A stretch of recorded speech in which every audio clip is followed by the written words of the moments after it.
నమస్తే. నటసింహం బాలకృష్ణ అయితే పద్మభూషణ్ అవార్డు రావడం అందరికీ తెలిసిందే. అయితే గతంలో 1974లో తాతమ్మ కళతో స్టార్ట్ అయినటువంటి ఒక తన ప్రస్థానం ఇప్పుడు డాకు మహారాజ్ దాకా ఎక్కడ కూడా అలుపు పెరగకుండా సాగుతుందని చెప్పుకోవాలి. అయితే పద్మభూషణ్ రావడానికి కూడా చాలా రకాలైనటువంటి యొక్క కారణాలు ఉంటూ ఉంటాయి. అయితే సినీ ఇండస్ట్రీలో ఇంకా చాలామంది కొంతమంది ఆలోచిస్తున్నారు ఇంకా వేరే వాళ్ళకన్నా సరే ఉంటుందా అని చెప్పి. కాకపోతే ఓన్లీ సినీ రంగానికి సంబంధించిన సేవలే కాకుండా బయట జరుగుతున్నట్టు కొన్ని ఏదైతే సేవా దృక్పథంతో కావచ్చు వీటన్నిటి గురించి కూడా వాళ్ళు ఈ యొక్క బేరేజ్ వేసుకుంటూ ఉంటారు. అదేవిధంగా చూసుకుంటే బసవతారకం హాస్పిటల్ సంబంధించి మేనేజింగ్ డైరెక్టర్గా ఉన్నటువంటి యొక్క బాలకృష్ణ గారి గురించి కూడా అందరికీ తెలిసిందే. అది కాకుండా హిందూపురం సంబంధించి హ్యాట్రిక్ హిట్ కొట్టినటువంటి ఒక నటసింహం బాలకృష్ణ గారు అటు రాజకీయాల్లో కూడా చాలా మెప్పిస్తూ వస్తున్నారు. అయితే వైసీపీ హయాంలో కూడా హిందూపురంలో ఓడిపోకుండా తనకు సంబంధించినంత వరకు ప్రతిదీ గెలుపు తీసుకెళ్తున్నటువంటి వ్యక్తి నందమూరి బాలకృష్ణ గారు. అయితే హిందూపురం సంబంధించి ఎన్నో సేవలు చేస్తూ అక్కడ ఉన్నటువంటి ప్రాంతంలో ఉన్న సమస్యలన్నీ కూడా తీరుస్తూ వస్తున్నారు. అందుకే హ్యాట్రిక్గా హిట్ అయ్యారని చెప్పేసి చెప్పుకోవచ్చు. ఇది ఒక పక్కనైతే తాతమ్మ కళతో స్టార్ట్ అయినటువంటి ఒక తన సినీ కెరియర్ ఏదైతే ఉందో 1974 తర్వాత నుంచి నందమూరి తారక రామారావు గారు దర్శకత్వంలో స్టార్ట్ అయిందనే చెప్పుకోవాలి. అయితే నాన్నగారి అడుగుజాడల్లో నిలుస్తూ వస్తున్నటువంటి ఒక సందర్భంలో ఎంతోమంది పిల్లలున్నా సరే సీనియర్ ఎన్టీఆర్ గారు తన నట వారసుడిగా ఖచ్చితంగా నటసింహం బాలకృష్ణ గారు అని చెప్పి గతంలోనే ప్రకటించారు. అయితే తన తండ్రి ప్రకటించినటువంటి ఒక సందర్భంలోనే తన సినీ కెరియర్కి చేయాల్సినటువంటి ఒక అన్ని రకాలైనటువంటి ఒక సేవ దృక్పథం అన్నీ కూడా మనం చూస్తూ వస్తున్నాం.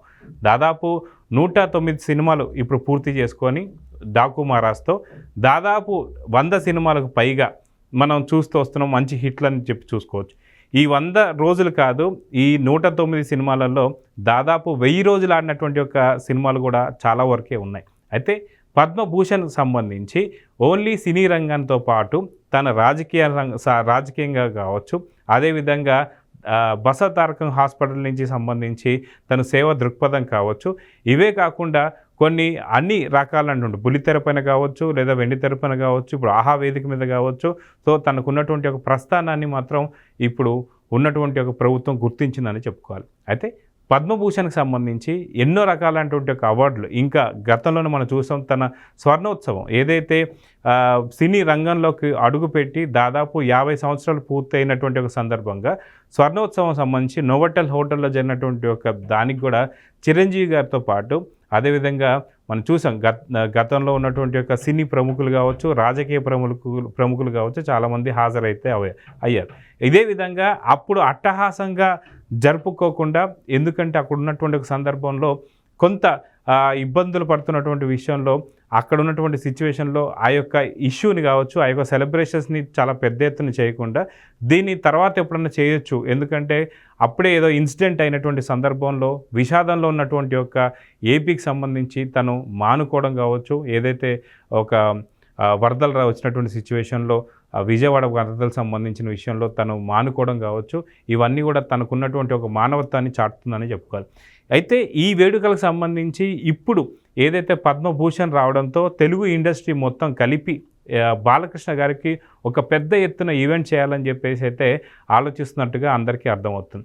అయితే దీనికి సంబంధించి మొన్న స్వర్ణోత్సవం సంబంధించి కూడా చాలామంది సినీ ప్రముఖులు కూడా రాలేకపోయినటువంటి సిచ్యువేషన్ కావచ్చు, అటు విజయవాడకు సంబంధించిన వరదలకు సంబంధించి బాలకృష్ణ గారు మానవతా దృక్పథంతో దాన్ని ఎక్కువగా హైలైట్ చేయొద్దని చెప్పేసి మీడియాకు చెప్పడంతో కావచ్చు, అప్పుడు తనకున్నటువంటి మానవత్వాన్ని చాటుకుందని చెప్పుకోవాలి.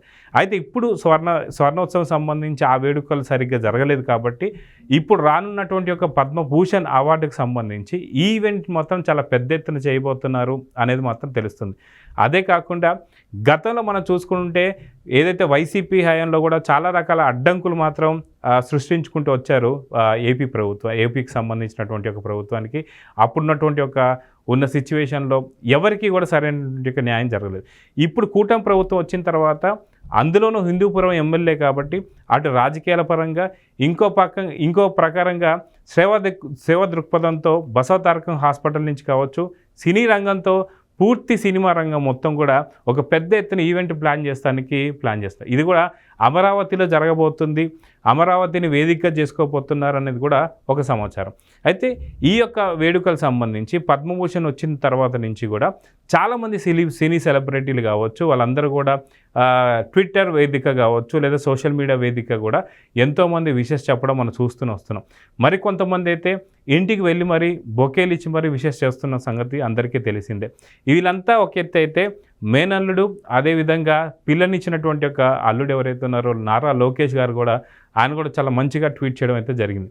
ఇక్కడ ఆసక్తికర అంశం ఏంటి అంటే తన బాబాయిలకి 2 కొడుకులు ఎవరైతే ఉన్నారో జూనియర్ ఎన్టీఆర్ కావచ్చు, అదేవిధంగా కళ్యాణ్ రామ్ కావచ్చు, వీళ్ళిద్దరు కూడా సోషల్ మీడియా వేదికగా తనకు సంబంధించి బాలకృష్ణ గారికి సంబంధించి కృతజ్ఞతలు చెప్పడం కావచ్చు, వామ్ విషెస్ తెలియజేయడం కావచ్చు, ఇవన్నీ కూడా చూస్తూ వస్తున్నాం. అయితే ఇప్పుడు బాలకృష్ణ గారికి సంబంధించి ఏదైతే రాజకీయాల్లో 3వ హిట్ కొట్టినటువంటి ఒక బాలకృష్ణ గారు 3వసారి హిందూపురం ఎమ్మెల్యే అవడం ఒకటైతే, ఇంకోటి తెలుగులో కూడా సినీ ప్రస్థానంలో 60 వసంతాల సమయంలో కూడా హ్యాట్రిక్ కాకుండా డబుల్ హ్యాట్రిక్ దిశగా మనం చూస్తూ వస్తున్నాం. ఒక పక్కన అఖండ కావచ్చు, వీరసింహారెడ్డి కావచ్చు, భగవంత్ కేసరి కావచ్చు, మొన్న వచ్చినటువంటి ఒక మనం సినిమా చూస్తే డాకు మహారాజ్ కావచ్చు, ఇవన్నీ కూడా వరుస హిట్ల మీద వెళ్తున్నటువంటి ఒక బాలకృష్ణ గారికి డబుల్ హ్యాట్రిక్ దిశగా కూడా వెళ్తున్నారని చెప్పుకోవాలి. ఎందుకంటే రానున్నటువంటి ఒక సినిమా అఖండ తాండవం. ఈ అఖండ తాండవంకి సంబంధించి ఇప్పటికే ఏదైతే మహాకుంభమేళ జరుగుతున్నటువంటి ఒక ప్లేస్లో చిత్రీకరణ అయితే స్టార్ట్ అయింది. దాంట్లో బాలకృష్ణ గారు కూడా హాజరు కాబోతున్నారనే సమాచారం కూడా మనకు అందుతుంది. అయితే ఇక్కడ జరుగుతున్నటువంటి మహాకుంభమేళకు సంబంధించి దాదాపు 144 సంవత్సరాల తర్వాత ఒకసారి వచ్చే మహాకుంభమేళ ఏదైతే ఉంటుందో అలాంటి విజువల్ చూస్తాను మాత్రం నిజంగా అందరూ కూడా ధన్యులయ్యే అయి ఉండాలి. అయితే అలాంటి చిత్రీకరణ కావచ్చు, అలాంటి సన్నివేశాలు కావచ్చు, ఇవన్నీ బాలకృష్ణ గారి సినిమా ఏదైతే అఖండ తాండవంలో మనకు కనపడబోతున్నాయి. అయితే చిత్ర యూనిట్ ఏదైతే ఉందో బోయపాటి శ్రీనగర్ కావచ్చు, వాళ్ళంతా యూనిట్ కూడా మహాకుంభమేళకు సంబంధించినటువంటి ఒక పరిసర ప్రాంతాల్లోనే షూటింగ్ జరుపుకుంటూ వస్తున్నాం. అయితే ఇలాగా చూసుకుంటూ వెళ్తే పద్మభూషణ్ వచ్చినటువంటి ఒక నటసింహం బాలకృష్ణ గారికి మాత్రం అతి తొందరలో ఎక్కడ వేదిక స్థాపించబోతున్నారు ఏంటి అనేటువంటి ఒక పలు విషయాలు కూడా బయటకు రాబోతున్నాయి. ఎందుకంటే స్వర్ణోత్సవం టైంలో కూడా అంటే సాధారణంగా తెలుగు సినీ ఇండస్ట్రీలో అడుగుపెట్టి 50 సంవత్సరాలు పూర్తి చేసుకున్నటువంటి ఒక బాలకృష్ణ గారు ఈ 50 సంవత్సరాలకు సంబంధించి తను చేసినటువంటి సినిమాలు కావచ్చు, వైవిధ్యమైనటువంటి ఒక క్యారెక్టర్లు కావచ్చు, చాలా విభిన్నమైనటువంటి పాత్రలు కావచ్చు, లేదా డ్యూయల్ రోల్ కావచ్చు, త్రిబుల్ రోల్ కావచ్చు, ఇలాంటి సినిమాలు బాలకృష్ణ గారి దగ్గర నుంచి చాలా వచ్చాయి. అదే బాలకృష్ణ గారి గురించి చెప్పుకోవాలి అంటే మనకు ఎప్పుడు కూడా ఆయన రీమేక్ సినిమాలు అయితే ఎప్పుడు కూడా చేయలేదు. అదేవిధంగా ఇంకొక సినిమాల్లో గెస్ట్ క్యారెక్టర్స్ కూడా పెద్దగా ప్లే చేసినటువంటి ఒక పాత్రలు ఇప్పటిదాకా లేవు.